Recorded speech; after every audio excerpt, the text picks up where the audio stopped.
Cheers, Hey, man. cheers. I'm glad you're a Lefroy guy. Again, you have a show tonight, though. I'll be okay. We're supporting 45 minutes. I'll be all right. Well, I was gonna ask you a little bit more about that, just because I don't know about for you, but I learned a long time ago. That's good. The triple wood's It's good stuff, really right? good. I love the triple wood. Wow, that's smooth. It's like it's Lefroy. Don't need any water, I don't think, either. anything. That's No, really no. good. Wow. It's like the standard Lefroy with just a little bit more woody taste to it. And that's, it's a little less smoky. Yeah, a little bit less. It smooths it out. Yeah, like the barrel on it. But for me, I was just bringing up a point. I mean, now I've gone through it enough times where I could have a couple of drinks before I go on stage. But for a long time, I typically made that a rule. I would not touch anything before I got on stage. Then 2 songs in, I'd start to have my first glass of wine. Okay. By the end of it, you're feeling pretty good. Sure. But what I learned is that my performance would suffer just a little bit. And then sometimes it'd suffer a lot, obviously.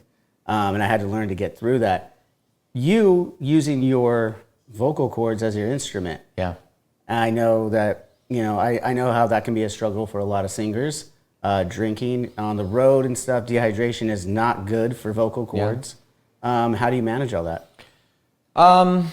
Honestly, I think the more you stress about it, the worse it is. Yeah, really? I think so much of it is mental. Obviously, not always. There are people that wake up, I'm the fucking front man, and Right. it's bad. But I think there is a lot of it is mental, and I think there are days when I wake up and my voice feels a little raspy, and I start to freak out, and I start to overthink it, a little and, anxious. Yeah, get anxious, and then it's like almost like it doesn't allow you to just take your mind off it, and your voice just kind of wake up naturally. Because so many times I'll wake up in the morning and be like, I don't know if I can sing tonight. And then by the time it's like showtime or doors are opening, I'm like, oh, I'm fine. And then I get on stage and I'm like, I sang awesome. Like I sang better than usual. Right. And this morning I was stressed out about it. So I think I've learned to be like, oh, it's going to be okay. Don't worry about it. Drink, like don't do anything stupid today, Yeah. Don't like eat a bunch of spicy food and drink a bunch of scotch at 2 p.m. Wow. But my voice feels good today, so I'll be okay. Yeah. But I think that's a big thing. I think there's a really, really big mental block that happens to a lot of singers.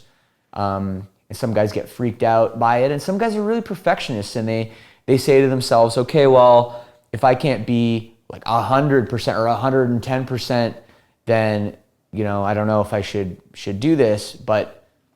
I mean, I sometimes have to remember that I am the best person at my job. I'm the only person that does this job. Right. To be this singer of Silverstein.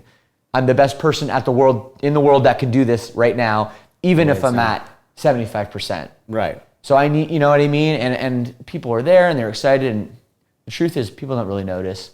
Yeah. If you're like not 100%, as long as you're not saying every song, oh, I'm sick, I'm sorry, like